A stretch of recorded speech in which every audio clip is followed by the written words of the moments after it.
ይህ ዘወትር ማለዳ እየተዘጋጀ የሚቀርብላችሁ የማለዳ የምስጋና ጸሎት ፕሮግራማችን ነው።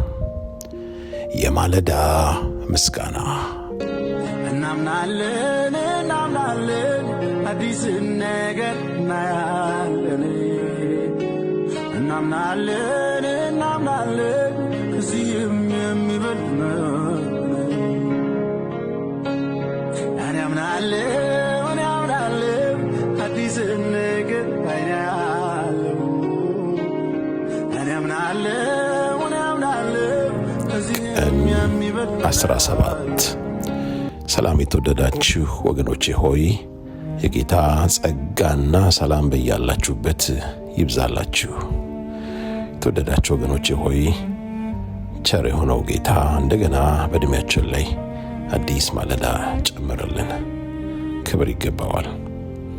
ወገኖቼ ዛሬ ደግሞ በዚህ በተጨመረልን ቀን ላይ ለ30 ቀናቶች በተከታታይ በማለዳ የሚተላለፉትን መልእክቶች እየተከታተላችሁ እንዳላችሁ አምናለሁ።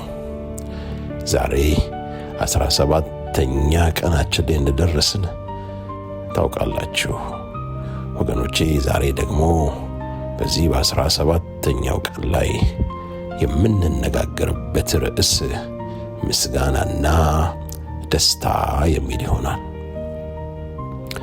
መጽሐፍ ቅዱስ ንባባችን የሚሆነው የፊልጵስዩስ መጽሐፍ ምዕራፍ 4 ቁጥር 4 ላይ ያለው ክፍል ይሆናል። እንዲህ ይላል፣ ሁል ጊዜ በጌታ ደስ ይበላችሁ፣ ደግሜ እላለሁ ደስ ይበላችሁ። የተወደዳችሁ ይህንን ጥቅስ እንደገና ላንብበው። ሁል ጊዜ በጌታ ደስ ይበላችሁ፣ ደግሜ እላለሁ ደስ ይበላችሁ። የተወደዳችሁ ወገኖቼ ሆይ ይህንን ቃል ደግሜ ያነበብኩበት ምክንያት እጅግ ደስታን ስለሚፈጥርልኝ ነው።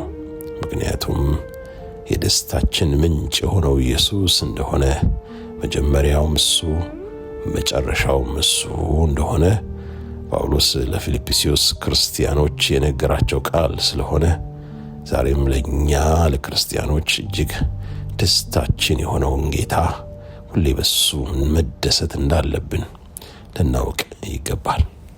ለዚህ ነው 2 ጊዜ ያነበብኩት። የጌታ ቤተሰቦች ዛሬ ለሌላ አዲስ ቀን ስለደረስን እግዚአብሔርን